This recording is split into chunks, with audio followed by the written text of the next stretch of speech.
Hello and welcome to Hidden Video Game Details, the series that aims to show you the things that you may have missed in your favourite games and that I think are really cool. Don't forget to leave a like if you enjoy these videos and be sure to leave your suggestions in the comments down below and I'll make sure that you get a shout out in the credits at the end of the video. Anyway, without further delay, let's get started. Right, let's begin today's video with LEGO 2K Drive. Now, LEGO 2K Drive is one of those games that a 10-year-old Captain Eggcellent would have gone crazy for. I mean, it's a racing game set in a LEGO world. What's not to love? Well, not much. Sure, the game can be very easy, and the microtransactions wouldn't look out of place in a free-to-play mobile game, but the minute-to-minute racing can be a lot of fun. Anyway, there is a cool detail that you can find in LEGO 2K Drive, and that's what we're here for. One of the weapons that you can pick up during a race is a spider web, which will trap any opponent unlucky enough to get caught by it. Well, if you turn the in-game music down and listen really closely, you can hear a very familiar tune.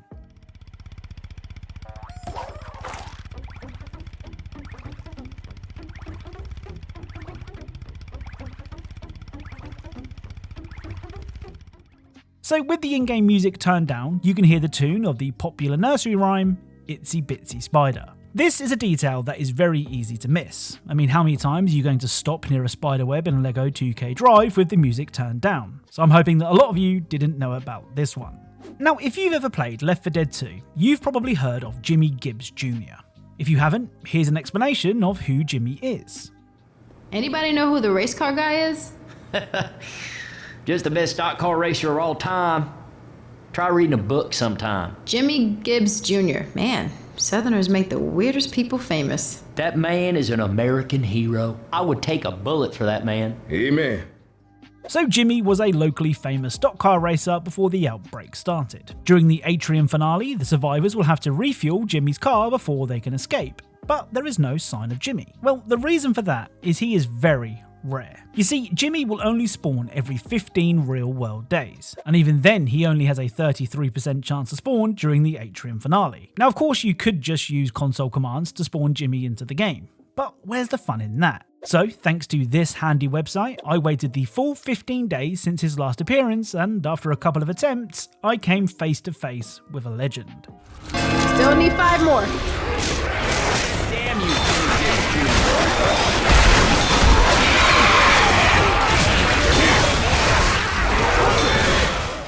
So Jimmy can actually take a serious amount of damage, which probably makes him being rare a good thing. Now, I was patient enough to wait for Jimmy to make an appearance in game, but I did use console commands to get a closer look at Jimmy without fear of my throat being ripped out, as seen here. If you've played Left 4 Dead 2, let me know if you've ever encountered Jimmy Gibbs Jr. in the game before. So Trepang 2 is a fast-paced shooter that doesn't really give you the time to take in the scenery. And with that in mind, there might be a lot of things that you may miss. Well, one such thing that I'm hoping you did miss is a personal favourite detail of mine. In the game's second level, you can find water coolers. And it's at this point, if you've been watching this series for a while, you will already know what's coming next. If you shoot the water cooler, the water will only drain up to where you shot.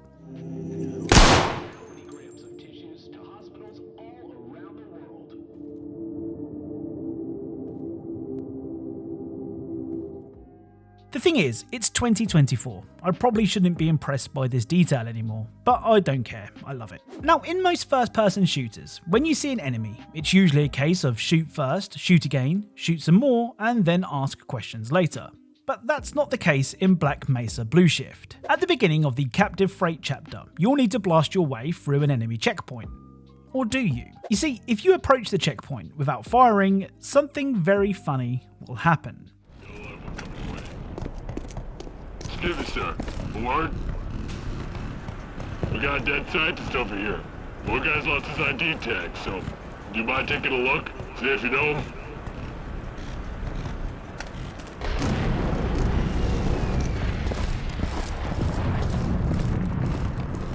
Alright, guys. Number 3. Get him!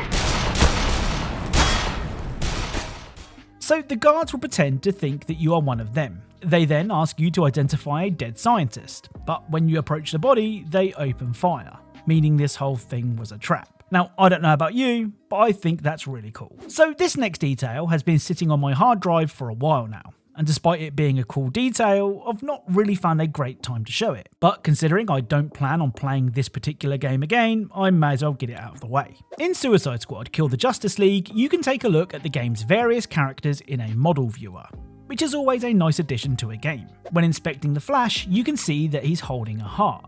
I won't tell you whose heart it is, but it's safe to say that person has definitely seen better days. What's cool is, despite everything else in the model viewer being still, the heart in the Flash's hand is still beating.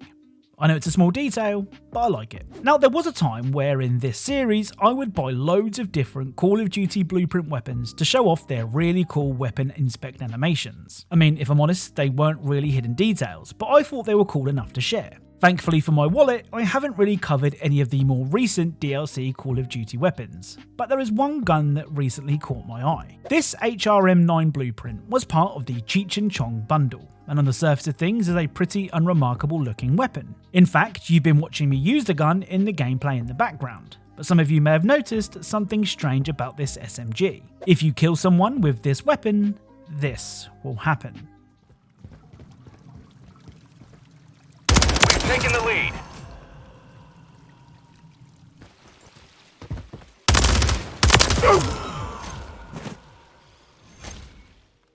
So killing enemies with this gun will turn them into a blunt. Now I know this isn't exactly a hidden detail, but I thought it was cool enough to share and I hope you agree. Now back in the early 2000s, if a game was hard, there was no way around it. You just had to get good. There were no patches to make things easier, the game you bought was the game you bought and you had to deal with it. Saying that, some games did realise that they may have been a little too hard. And one of those games was Ninja Gaiden Black. Though for the purpose of this video, I'm playing Ninja Gaiden Sigma, which was a version of Ninja Gaiden Black released for the PlayStation 3 and then re-released as part of the Ninja Gaiden Master Collection. Anyway, Ninja Gaiden was a notoriously hard game, and if you die too often at the start of the game, you'll be given the option to abandon the way of the ninja. And if you take this option, this cutscene will play out. Understood.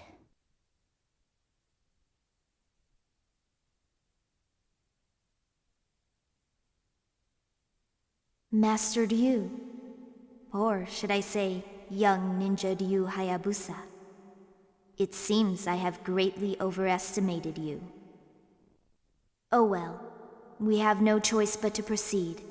I will support you in every way that I can. Don't be overconfident. Just do what I say and perform your duties as competently as you can. You must complete your task without fail.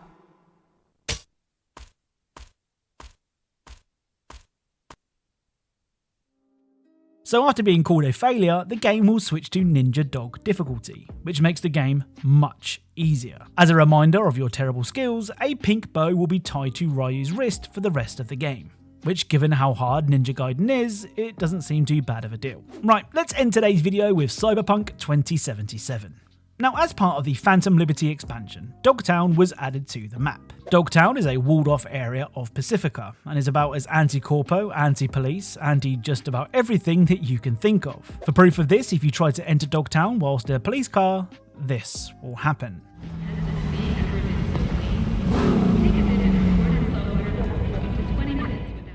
I mean, given the unsavoury types that call Dogtown home, a friendly reminder that the police aren't welcome is actually a bit of a let-off. The final Cyberpunk detail is a piece of dialogue that I think most people who have played the game won't have seen. During the Gimme Danger mission, you can follow Takemura up to the roof to scout an Arasaka compound. Takemura will get in the lift and wait for you to join him. But if you're trying to get your steps in, you can take the stairs, which will cause Takemura to say this.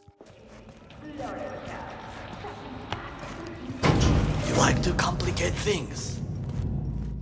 I mean, the fact that that line of dialogue was recorded for the very small amount of players who would take the stairs blows my mind. So that's it. If you know of any cool things in games that you think I should check out, then please leave them down in the comments. Big or small, obvious or not obvious, if I think it's cool, I'll include it in a video.